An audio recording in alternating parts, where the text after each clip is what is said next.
Hey Deckers, today I'm very excited to talk to you about some fantastic glasses, XR glasses to be exact, that I've been sent, as well as a whole bunch of accessories that they sent along with them. So huge thanks to VITURE for the Pro XR glasses, as well as the 8-bit Do controller and the dock and a few other bits and pieces to test out on the deck. Now, I've been a bit skeptical over XR glasses in the past, and some of that still holds true, but I am very impressed with what this product can do, and I'll certainly be using it a lot in future. Now, I'm also going to have a look at some of the accessories. They sent this power bank dock with a mount for the Steam Deck. Now, this is a little bit weighty, especially given it feels like it's just as heavy as the dock. I'll put some stats up on the screen for the actual weights for you. It does align quite well, not straight away, but if you just give it a little push over into alignment, it does stay in very nice. Like I said, this does add quite a lot of weight to the deck, but it will also add around 4 hours battery time, even on the OLED, so you're going to get a good full charge and maybe a bit more as well. And if you're gaming, having this with the XR glasses really does make a huge difference. Now, the reason for that is the XR glasses do need power, and you can see that the power bank is fully charging the Steam Deck at the full rate, so no issues there. But it also means that you can counterbalance that weight by having the glasses on and resting the deck either on your lap or on the table and not have to strain your neck. Now, this is the biggest selling point for these glasses for me, is that you're not crooking your neck looking down at a device all the time, and you can really make it a lot more comfortable, especially with things like the power bank plugged in as well. Now, the cables all sit around quite nicely, and as you can see, the glasses do pass through quite a lot and has a chromatic display which will hide your eyes, which you'll see in use in just a second. The dock also supports up to 2 pairs of glasses, so if you both want to play co-op with your own personal screens or watch a movie and other bits and pieces together, then it does support that. The magnetic clip on the XR glasses is a little bit annoying that it does only fit one way, though it's nice that it's magnetic and it seals itself in that spot. There are some instances where I'd like to position the cable a little bit differently, and because that cable only clips downwards and slightly forwards, it does become a little bit annoying in some instances where I would like to put that cable over the shoulder or over the side, or just want a little bit more length. As you can see, connected with the dock, you can see that picture on the glasses. It's really hard to show this off on my camera setup, but trust me, it does look as good as the OLED deck itself, but right up close to your eyes, and also with those big personal screens, which are saying projecting a 120-inch screen or equivalent into your eyes, but that is debatable. As you can see here with the chromatic, you can turn it on or off. The pass-through is quite light without, and is very good at blocking light with the full chromatic on. However, they do also provide some lens caps, some definitely funkier than others, that really do help block out that ambient light, but that only blocks out direct ambient light. As you can see, I actually wear glasses, so the focus on these is absolutely fantastic. I'm not having to worry about my own glasses reflection or dirtiness with the screens on these is absolutely amazing. But as you can see, you do look a little bit stupid with these lens caps on, and my wife did take the mick quite a lot when I was testing these out with the caps on, but they do actually look quite cool as just like sunglasses without that. But as you can see, if I turn the chromatic off, you can actually see through them quite easily, and there is quite a difference in the way those screens are set up inside the glasses, which is a little bit unfortunate. And this is my biggest downside on these glasses, is that the angle and the gap underneath the glasses itself is actually quite substantial. So although it blocks out quite a lot of the light in the front, underneath there is quite a gap. Now, this serves 2 purposes. One, if you are using these to type on another screen, it's actually quite useful because you can look down and see underneath. However, if you're watching a movie or want to get immersed in a game, then the reflection of your body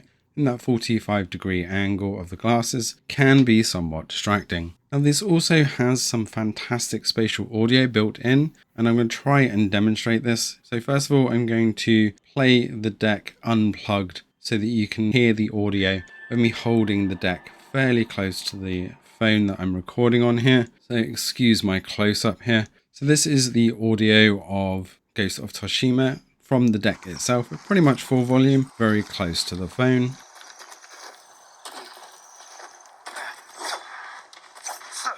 And then if I plug in the headset, I'm going to stay about the normal distance. Maybe you'll be sat next to somebody either on a bus or just in the same room, keeping that same volume. And you can hear that bleed from the glasses, which is actually very light.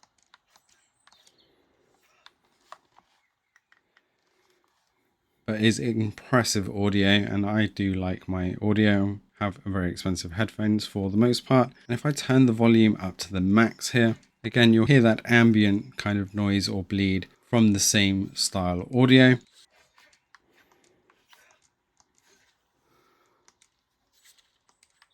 And then if I come up really close to the phone,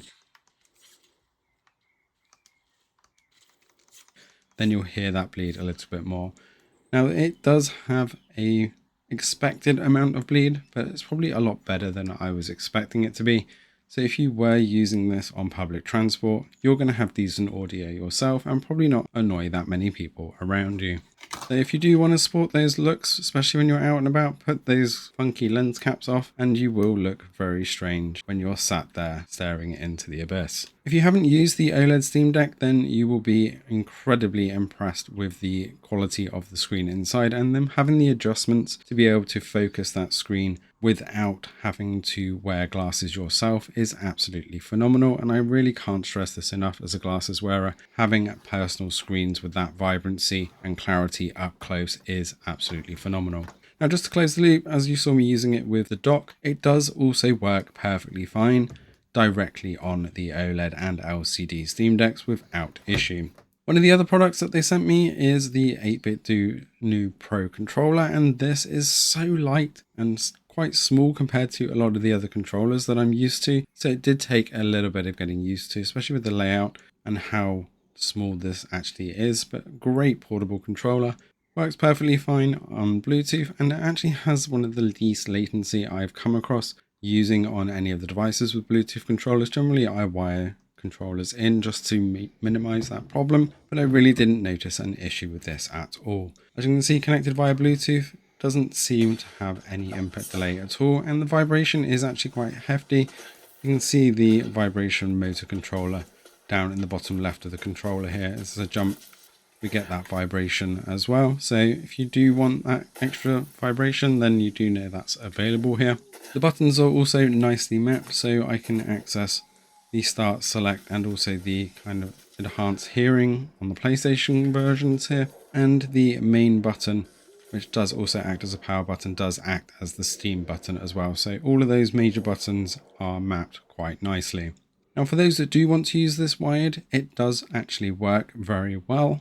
But a word of warning as always, not all USB-C cables are created equal. So if you do plug this in and it doesn't light up properly, then it's likely the USB cable and not the controller itself. As now you can see, as I've swapped over to a different USB cable, it's not a problem at all. Now, as I said, I didn't actually notice any difference between the latency with this plugged in versus via Bluetooth, which is absolutely incredible. So I do think that they've done incredibly well on that Bluetooth front. But if you do want that wired connectivity just for the peace of mind, then you know that's not going to be a problem either. So the light shade cover for the glasses did arrive from Etsy. Now this did cost almost double the price thanks to the shipping from the US to the UK. So you really are going to have a problem with the light if you want to have these, although it's a little bit cheaper in the US. And they do work. They're a bit fiddly to get on, but they do really block that light and do really help with that underneath reflection. However, there does seem to be an issue around the nose piece, which does still bleed some light through and can be a little bit distracting. So while these do help quite a lot, they don't solve the issue completely. So hopefully there'll be a more official solution in future, but if you are desperate, then they definitely give you a lot more blocking coverage, just at the expense of a bit of comfort. But otherwise, these are still worth it in my opinion, especially if you're going to be traveling a lot. Then having the ability to keep your head up and straight while gaming and being able to have that extended play session with the power banks as well, I do highly recommend the XR1 Pro glasses. Hopefully I'll get to test more of these in future.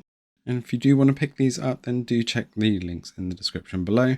Thanks for watching and see you in the next one.